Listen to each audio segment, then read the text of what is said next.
परिचय। यह शरद ऋतु की एक सुहानी शाम है। रश्मि अपने बगीचे में टहल रही है। अचानक वह अपने दाहिने गाल पर कुछ चुभन सी महसूस करती है। उसकी पहली प्रतिक्रिया यह है कि वो अपने गाल पर एक चांटा मारती है। जैसे ही वो हाथ हटाती है तो उसे एक मधुमक्खी जमीन पर मरी हुई मिलती है। रश्मि को बहुत ज्यादा दर्द हो रहा है। वह डॉक्टर के पास चिकित्सीय सहायता लेने के लिए भागती है। अभी आपने बाहरी प्रभाव के लिए रश्मि की पहली प्रतिक्रिया देखी। इस अध्याय में आप सजीव वस्तुओं तथा उनकी विशेषताओं के बारे में और अधिक जानेंगे। आओ सीखें। सजीव व निर्जीव वस्तुओं के बीच अंतर करना। श्वसन, वृद्धि, उद्दीपन और प्रतिक्रिया, जनन और प्रकाश संश्लेषण को परिभाषित करना।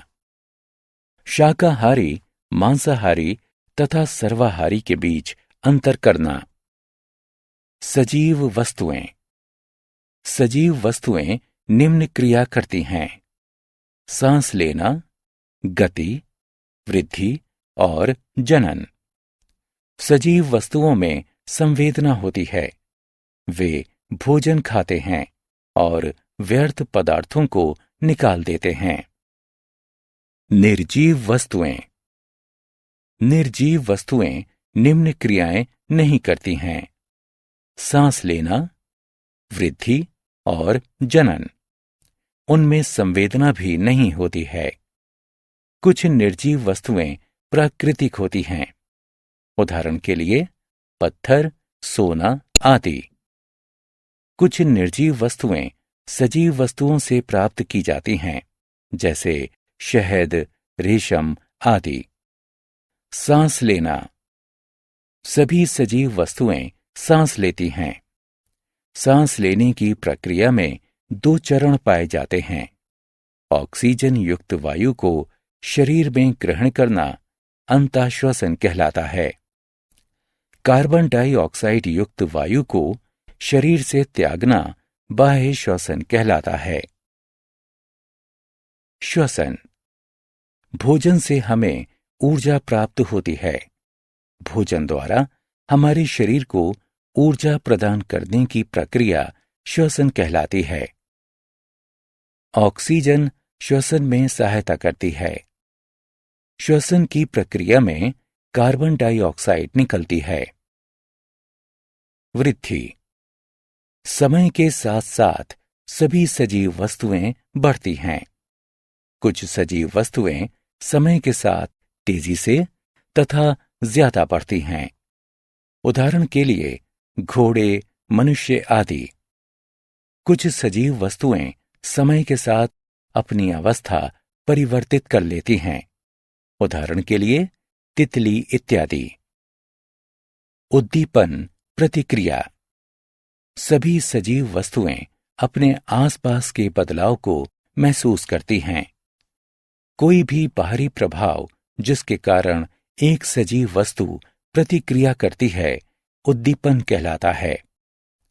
एक बाहरी प्रभाव के लिए एक सजीव वस्तु द्वारा की गई प्रतिक्रिया को अनुक्रिया कहते हैं। उदाहरण के लिए जब आप गलती से एक गर्म तवा छू लेते हैं तो तुरंत आप अपना हाथ हटा लेते हैं। गर्म तवे से निकलने वाली ऊष्मा एक उद्दीपन है। गर्म तवे से हाथ हटाने का कार्य एक प्रतिक्रिया है। गति। सजीव वस्तुएं गति दर्शाती हैं। पक्षी हवा में उड़ते हैं, मछलियां पानी में तैरती हैं और जंतु दौड़ते हैं। पौधे इसका एक अपवाद हैं। यद्यपि वे सजीव हैं, किंतु वे एक स्थान से दूसरे स्थान पर गति नहीं कर सकते हैं। दूसरी तरफ निर्जीव वस्तुएं स्वयं कोई गति नहीं दर्शाती हैं। जनन। सभी सजीव बच्चे पैदा कर सकते हैं। यह प्रजनन कहलाता है। जनन द्वारा सजीव वस्तुएं अपनी संख्या बढ़ाती हैं। प्रकाश संश्लेषण एक प्रक्रिया के माध्यम से पौधे अपना भोजन पत्तियों द्वारा बनाते हैं, जो कि प्रकाश संश्लेषण कहलाती है। सूर्य के प्रकाश में पौधों की पत्तियां वायु से कार्बन डाइऑक्साइड तथा जड़ों से पानी लेकर उसे भोजन में बदल देती हैं। प्रकाश संश्लेषण के दौरान ऑक्सीजन निकलती है। भोजन के स्रोत कुछ जंतु अपना भोजन पेड़ पौधों से प्राप्त करते हैं। वे शाकाहारी कहलाते हैं। गाय और हाथी शाकाहारी के उदाहरण हैं। कुछ जंतु जीवित रहने के लिए अन्य जंतुओं को मारते और उन्हें खाते हैं। वे मांसाहारी कहलाते हैं। चीता मांसाहारी का एक उदाहरण है। कुछ जंतु पेड़ पौधों तथा जंतुओं दोनों से ही अपना भोजन प्राप्त करते हैं। वे सर्वाहारी कहलाते हैं। भालू और मनुष्य सर्वाहारी के उदाहरण हैं। हमने क्या चर्चा की? सजीव वस्तुएं सांस लेती हैं तथा गति, विकास एवं जनन करती हैं। सजीवों में भोजन द्वारा ऊर्जा प्राप्त करने की प्रक्रिया को श्वसन कहते हैं। प्रकाश संश्लेषण की क्रिया द्वारा पेड़ पौधे अपना भोजन पत्तियों से बनाते हैं। सजीव वस्तुएं बाह्य उद्दीपन के प्रति प्रतिक्रिया करती हैं। जनन के द्वारा सजीव